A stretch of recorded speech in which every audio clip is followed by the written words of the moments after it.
Hello, ladies and gentlemen. Thanks for watching.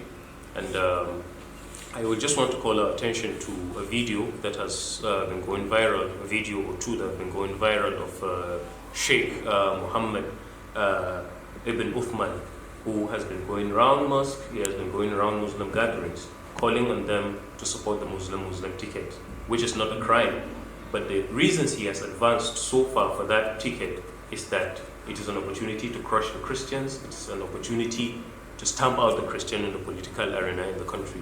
So basically his pain is not about the people who are being killed in Zamfara, his pain is not about the economic state of the country, his pain is not about the poor infrastructure we suffer from as Nigerians. His pain is simply that he wants the Muslim, wherever they feel they are in the majority, to gang up and crush the Christian population.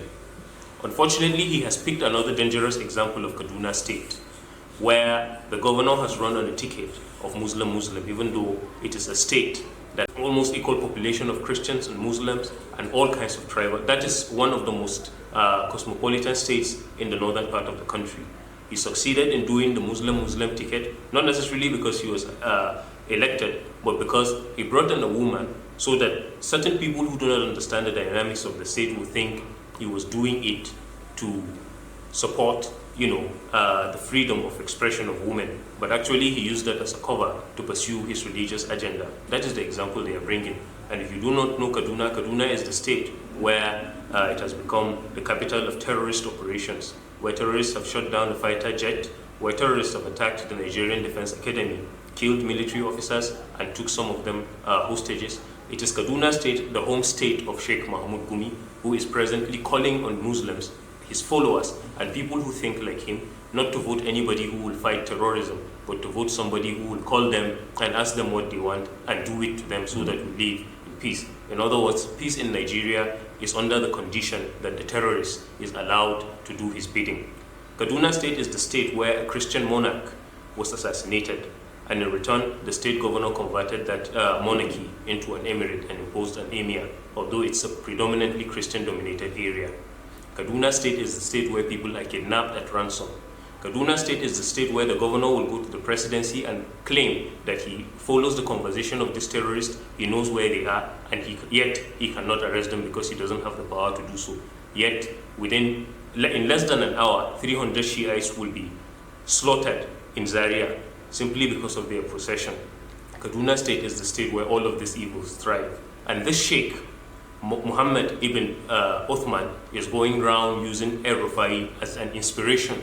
And he keeps referring to Christians as infidels. He keeps referring to Christians as infidels. You can hear the hate, the pain, the vehemence with which he pronounces them as Arna, Kafir, and infidel. You know very well he doesn't mean good for Nigeria. You know very well men like that will be okay if Nigeria is on fire, whilst they just feel whatever it is they carry in their religion fanaticism is succeeding. I want to call on the attention of pastors, clerics alike, political leaders, community leaders to debunk this lie, to talk to their people, and to focus more on a leader who has what it takes to unite Nigeria, a leader who has what it takes to be sensitive to the plight of the masses, not wicked leaders who do not care even if 1 million people will die simply because they want to pursue a religious agenda. These people you refer to as infidels are not infidels. They believe in God.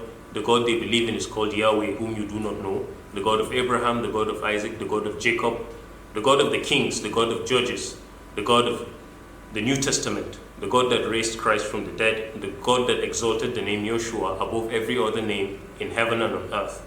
Because you do not believe in that, the least of these Christians is far more valuable to you, is far more valuable in life and in the hereafter than you are.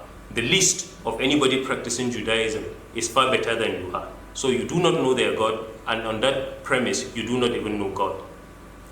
Preach Islam, preach peace, preach unity, preach progress. But when you preach hate and nothing else other than hate, even in the ranking of Islam, you are a minority. So these people do not represent Muslims. They do not represent the North. What they do is they hide under mosques, they hide under Muslim gatherings to make people think that that is what the North represents. They are not. He sounds enlightened, he sounds educated, but he knows nothing.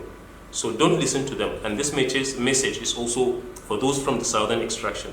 In case you do not know what this evil agenda of Muslim ticket is, or a Muslim transition is from one Fulani Muslim to another Fulani Muslim, know that it is Kaduna State that will be replicated at an exponential scale in Nigeria if we make that mistake of not voting the right leaders.